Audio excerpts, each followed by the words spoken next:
Are you a chiropractor with a struggling practice, having a hard time finding and keeping patients? Is your staff falling short of expectations? I'm Dr. Scott Sawyer, and DC Trainings has the answers that you need. So tune in now and find out how. Hello, and welcome to DC Trainings. I'm Dr. Scott Sawyer. Good morning, good afternoon, wherever you are. I welcome you, and it's going to be a great topic today because as we move through Module 5, today is another big step where we're going to talk about the 10th visit checkup. Now, just to frame this, because this 10th visit checkup is a big checkpoint, and in chiropractic, there's a phrase that says that person needs a checkup from the neck up, right? Meaning that maybe they're subluxated above the atlas. And that's kind of what this is about today. So I thought that would be a good way to kick it off, in the sense that sometimes we just want to see where our patient's headspace is and how they're perceiving their results with their chiropractic care. So that's what we're going to dive into today, and I'll show you how to incorporate this into your practice. I do want to just share with you a little. My wife got me this shirt. It was for Father's Day last year, but I'm just going to show it to you because it's just funny. Let's assume I'm right. It'll save time. Now, it's a funny shirt, but actually that is more fitting for my son, who's very tenacious. But I just thought I'd share that with you. Okay, so let's dive in and let's talk about the 10th visit checkup. And I'll go through the specifics of how you can incorporate this into your practice. And as you can see on my screen, we are moving along fairly quickly through Module 5. So keep up and don't miss out, because I want to make sure you get all the information that you need. So let's dive in. And just on a side note, as always, we have an upcoming module that we're already in the second half of Module 5. So we have an upcoming module that's going to be kicking off in November. And I certainly want to make sure that you have all of that information too. So the date's on the screen on November 4th. We'll probably, because that's not a live seminar, we'll probably kick it off on the Thursday prior and then just launch right into the 8-week series. For those of you that are new, obviously, for those of you who've been with me with DC Trainings for a while, you know that if there's one great thing about how we flow through a module, it's that you get information in bite-sized pieces, right? We're not flooding you with a bunch of information. We're not quenching your thirst with a fire hose. We're giving you bits and pieces so that you have time to incorporate those pieces. And then as you build momentum, you then start to step back and say, wow, yes, my practice has really transformed, or it has really become more efficient, or it has really become more profitable. Whatever it is that you're seeking, I'm really proud of how you can take this in bits and pieces and slowly incorporate them into your practice. So yeah, stick with it. And today we're going to get into the 10th visit checkup. There's an interesting phenomenon that happens, and that is when well, picture this. How many of your patients stop coming in when their insurance coverage ends? So maybe they come in and they've got 20 visits for their insurance, and when that's over, bye-bye, they're gone. Well, obviously, if you could handle the challenges that end up causing a patient to leave before they leave, then you can retain those patients and ultimately have a higher patient volume. They're going to get better results because they're continuing with their chiropractic care, and ultimately your practice is going to be doing much better. So would your profits grow if those types of challenges were handled better? Yeah, of course they would. So we're going to talk today about just how you can keep your patients under care, provided that their results are going well, and then ultimately everybody wins, right? So we want to keep more of our patients. All right, and I lost my button here. Let me just see. There we go. Okay, so generally, and this is going back into kind of the recurring payments topic, but patients won't just come right out and tell you that they're going to stop care beforehand. And as we talked about last week on missed appointments, or last time on missed appointments, once a patient's not in your office, these days, it's more and more difficult to actually get a hold of those patients or connect with them by phone or by email or by text even, right? It's getting more and more challenging to reconnect with patients. So the time to connect with patients is when they're in the office. And this goes all the way back to the principles of chiropractic, right? We don't adjust through the phone. We don't adjust through the keyboard.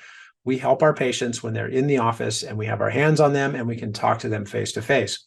So given that whole way that we provide care for our patients, we want to make sure that we have our eyes out when the patient's in the office for these clues, as we were talking about before with missed appointments and recurring payments. So just want to point that out, because as the screen says, if patients stop their care plan, it will often occur when they feel better or when they don't feel better. And that usually happens around the 10th visit, plus or minus. So we want to have a tickler in the file so that we're checking in with our patients at the 10th visit to see, are they on one side of the fence, are they on the other side of the fence, or are they just moving right along according to plan? So let's get into what happens on that 10th visit to make sure we figure out which way they're headed or which side they're leaning, if they're leaning to one side.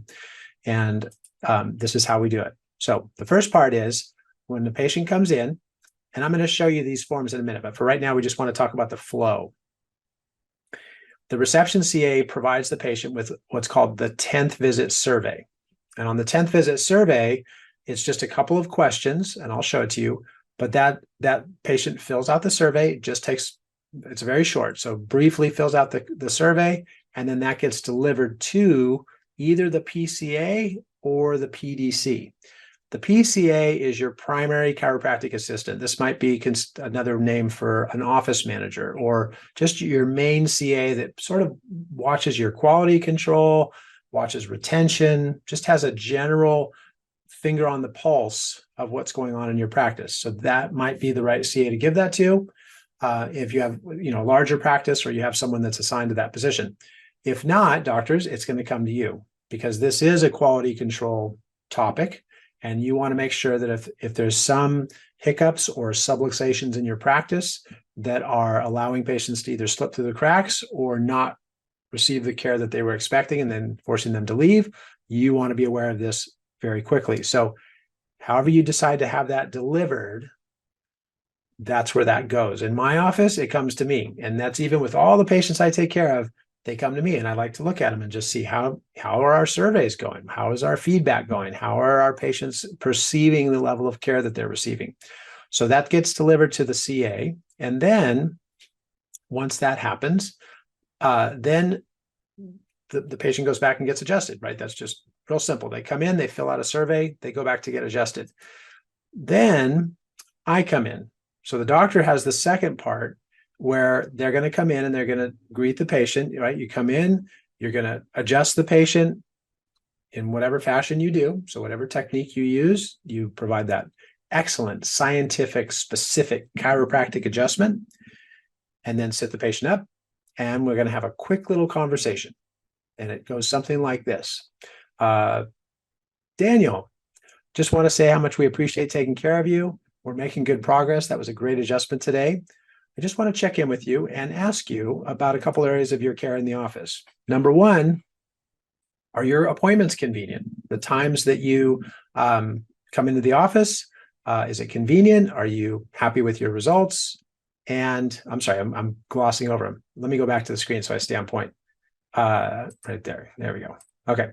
So are your appointments convenient? Are your payments comfortable? And are your results satisfactory? Okay, so are the appointment times convenient? And how about your payments? Are the amounts okay for you? Does it still fit your budget okay? Yes, it does. And are you happy with your results? 3 things: appointments, payments, results. That's it. Once we've done that, we've checked in to make sure that those are okay, then that's great. Now, the survey could be with the patient or it could be back at the front desk in my box. Either way, I'm still going to ask those questions on that 10th visit. And why am I doing that? Because I want to flesh out if the patient, let's say that, for example, here, let me back up. Let's say, for example, that the appointments are not convenient, that the times aren't working out the way that the patient thought they would. And of course, they were more motivated in the beginning when they were in a lot of pain to come in, and now it's not so convenient for them anymore. Or maybe their payments, they were in a lot of pain before. They were much more motivated to come in, but now they're feeling great and the payments are kind of a stretch on their budget. As we know, it doesn't have to be an all or nothing, right? Maybe if it is a stretch on their budget, we can lower their payments down by reducing the frequency of their adjustments or something to that degree. Or maybe in the beginning, they were really hurting and we were giving great adjustments, and now their pain's gone and they're not really feeling like it's such a high priority anymore. So number 3 would be the satisfactory results. Are you happy with your results? Oh yeah, I feel great. My pain's gone. I haven't had pain since my 3rd adjustment. How do we respond to that?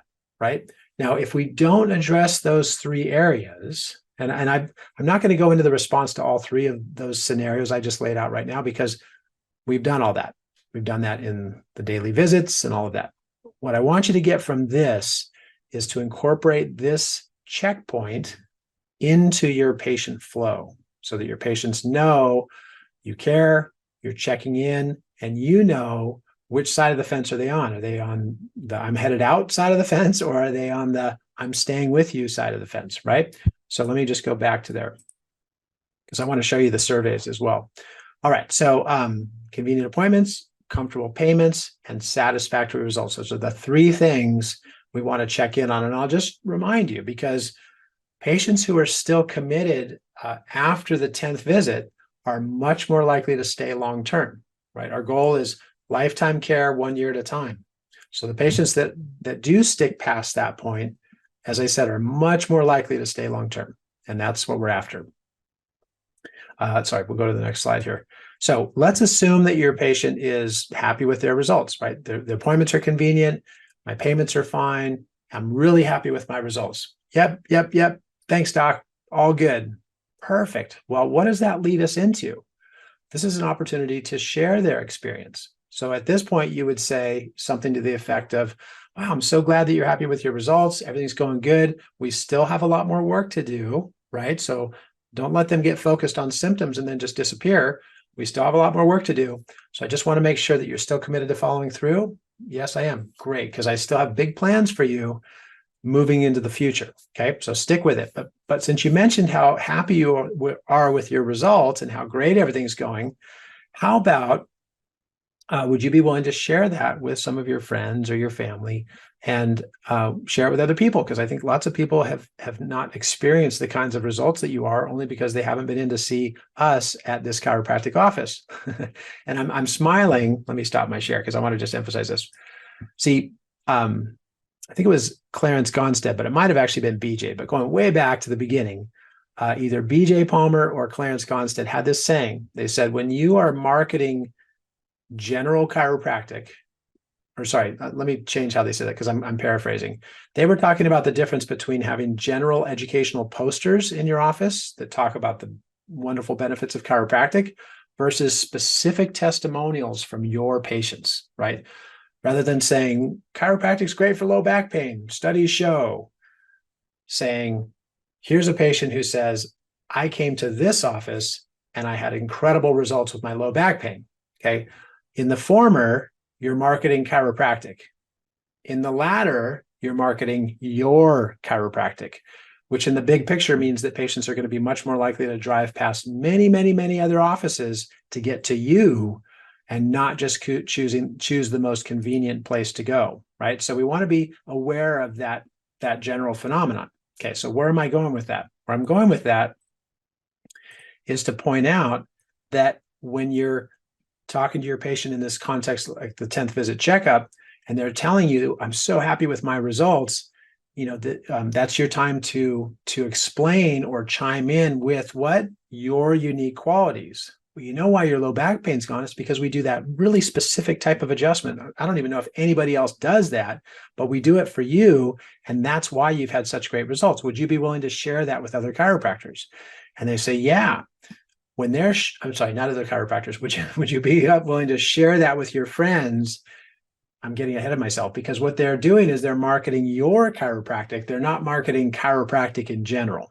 And that's the point I want to make. So this is a great opportunity for you to share your chiropractic through what's listed on the screen.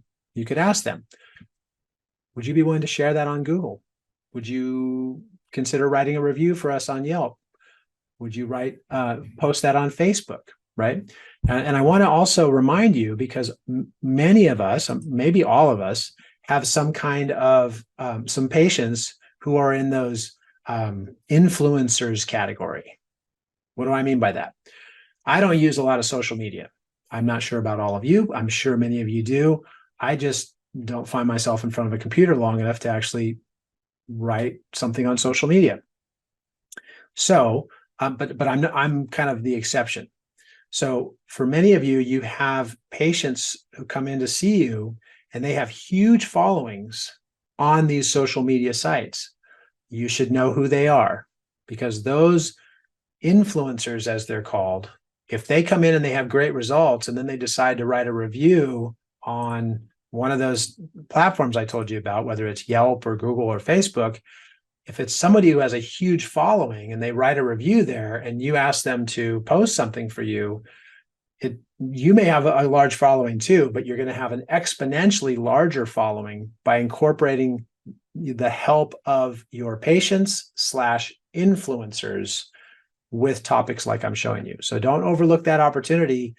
Find out who the influencers are. Like I said, I don't spend a lot of time on social media, but I know who my patients are. And we've had many of our patients share their unique experiences or their great experiences, unique results, my unique qualities. They share those on those platforms. When we ask if they'd be willing to, they're more than happy to.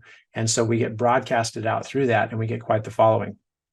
I just had a new patient yesterday. And when we asked, how were you referred to us? He said, on Facebook. That's how he came in. So somewhere, one of our influencer patients probably posted a post. He saw it and decided to come in and schedule an appointment. So that's the 10th visit checkup. That's how that flow goes. Next time, we're going to get into, I'll show you the slide here, but we're going to get into progress exams, which the reason why I wanted to show you this screen is you can see how we're just building through this timeline. And not to lose track of where we started, this is where with DC trainings, you get to plug in these bite-sized pieces and build on them in an incremental way, instead of coming back from a seminar with a whole binder of notes and saying, wow, now I've got to find the time to go through that and try to incorporate it. No, we're going to give you this in bite-sized pieces. The website also has all the pieces that are available to you, and away you go. So I want to jump over to the website and just show you. Let me share my screen again. Go. Okay. On this is on the website, but I wanted to just point this out because one of the materials on the website, which I think does a great job of just sequencing what I've taught you this morning or today, is the 10th visit checkup demo. So if you want to watch that video, it's a short video. It just takes the pieces and syncs them together. Patient comes in, they fill out the survey, that goes to the PCA or PDC.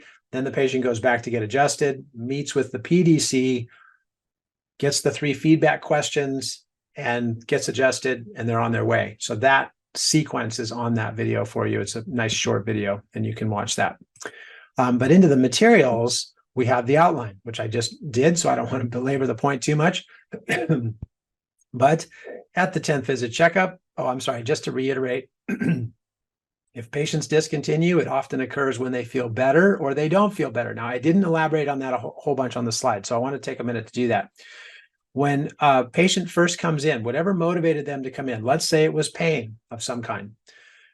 Yes, and again, another B.J. Palmer quote, attract the eye to reach the mind.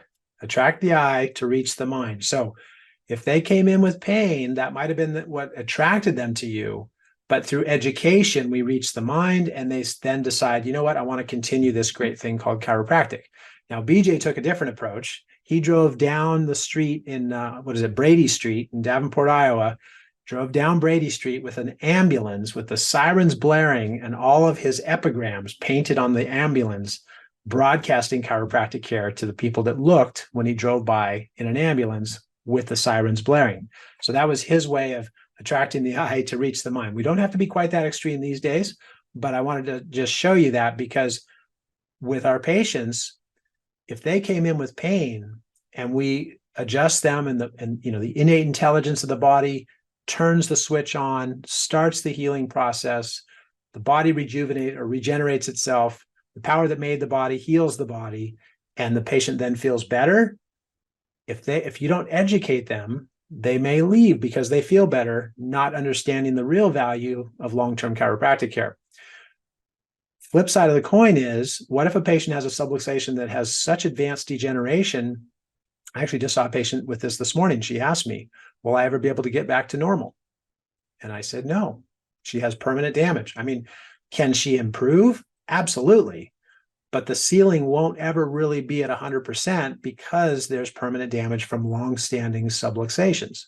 So I had to explain that to her. Now, if I hadn't explained that to her and I hadn't checked in with her at the 10th visit checkup to make sure she understood that, she would have mistakenly thought, oh, I still have pain. It's never going to go away. This isn't working for me. So let's go back to our slide just so you can follow that train of thought. Because if patients discontinue, it often occurs when they feel better or don't feel better. In either case, it's usually around the 10th visit. So if you follow this outline, you'll retain patients longer. So just to quickly go through that summary again, the patient fills out the survey at the 10th visit. The completed survey can go back to see the doctor, or it can go into the box of the PCA. The doctor checks in with the patient and asks 3 questions. There they are. Any questions or concerns around these questions are addressed by the doctor during the consultation. If the patient is satisfied in all categories, the doctor requests they share their experience through an online review. Patient notifies reception as to whether online feedback is approved and continues seeing other patients. Now, if they're not satisfied, then of course you would address that, which is great. You actually have an opportunity to do that if they're not satisfied. But in either case, when we ask them if they'll do a review, then we can walk them up front. The CA at the front desk would just text them a link to feed them into the review. Now, you may have a preference, and I want to just share this with you. If your preference is that your patient does an online review on, let's say, Yelp versus Google or Facebook, you could ask them, would you be willing to do a review on Yelp? And some people will say, oh yeah, I'm a Yelper. I'll do that, right? I've got tons of reviews on Yelp. Other people might say, no, I don't use Yelp. I use Google. Okay, great. We can send you a link for Google. So you can send them a link through texting to either one of the platforms that they choose, or even a couple if they choose. And that way they get that link, it goes right to their phone, and then they can just link right in to write that review. This brief consultation should occur in conjunction with serving other patients and is conducted by the doctor after the patient's adjustment. Okay, so that's the outline of how that goes. Here's the script. I'd like to get feedback about your progress so far. This is in the doctor's part. Okay, are your scheduled appointment times working well for you? Yeah, they're working out fine. Are you happy with your adjustments so far? Yes, I have more energy and I feel better. Are your payment arrangements affordable for you? Yeah, they're affordable. Is there anything we can do to serve you better? Nope, I'm happy with my progress. And what I would add right there is, would you be willing to do a review for us? Instead, it says, thank you, we appreciate caring for you and are looking forward to seeing more improvement in the upcoming year, not in the upcoming visit, right? Keep that big picture approach going, but and then add in the review. Here's the actual survey. We have that on dctrainings.com, of course. You can just download it, cut the page into 3 strips. Those get turned sideways and put into a little brochure holder on the front counter. So the CA can just easily grab one and hand it to the patient. They're smaller. They look real, it looks nice when they're smaller. It's very fast. Here's a sample of that right here. And in this one, of course, they added a comment, more cookies in the lobby, haha, but that's there too. Okay. So anyway, so that's those materials. They're all there for you on the website. I do want to check in and just see if there's any questions, and I am going to pull the webinar in a little bit shorter today. I have actually my quarterly staff meeting is happening today. Every quarter we have an all staff meeting and we go through all of our goals, our results. We go through the goals tracking system, which I didn't show you today. I know I've shown you many times, but I'm just going to repeat that here because I have to say, if you're not keeping your results in the goals tracking system, I want to share a story with you. We're hiring right now, and I was interviewing a new CA who has experience as an office manager at another doctor's office. And when I showed her, she was asking, what are your expectations of me? Which I thought was a great question, right? We can obviously tell our employees what our expectations are, but during the interview, for an applicant to say, I need to know what your expectations are of me so I can determine if I'll be a good fit here. I thought that was a really great, intelligent question. So when she asked that question, I showed her the success rate reports, and she was blown away. She said, that is amazing. Fantastic. I love to see that. I'm going to just show them to you here. And there we go. Yes. So I don't share any of your results with anybody in DC trainings. They're all confidential, but I don't mind sharing mine with you because I think it's motivation for you, and or maybe educational is more important for you to be able to see what I'm doing there. So this is our success rate report. I printed this out for her and showed her exactly how we're tracking towards our goals for the end of the year. We're at 93%, so we're very close. We need to bump it up a little bit, but I showed that to her, and she was immediately impressed. She said, that is really amazing. You track all this, and your whole team knows how this works, and everybody has their role. And actually, I'm going to go back to my screen because I want to just show this to you. And I said, yes, they have their role. They each are assigned specific accountability in the office to which they are responsible for. So when you look at my screen, you can see exactly who in my office does what. So here, Kiara, who does a great job, she is assigned to patient visits. If I go here and I pull up Anna, she's assigned to new patients, right? So it's specifically assigned to individuals so that they know exactly what they're responsible for in the office.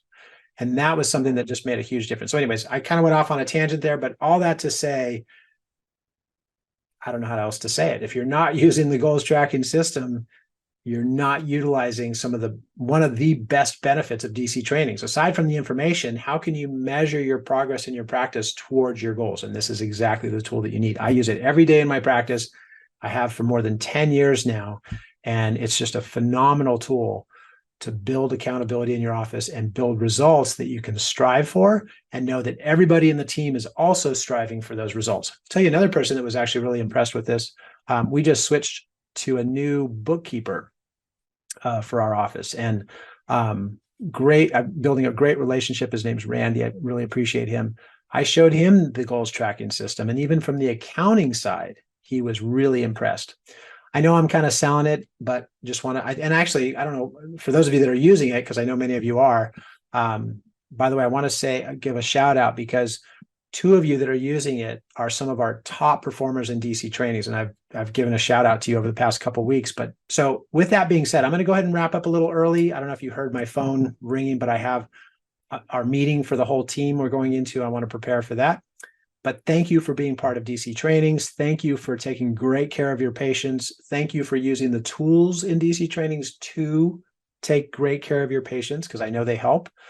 And I will look forward to talking to you next week. Thanks again. If you would like to become a member of DC Trainings, be sure to head on over to dctrainings.com to get started today.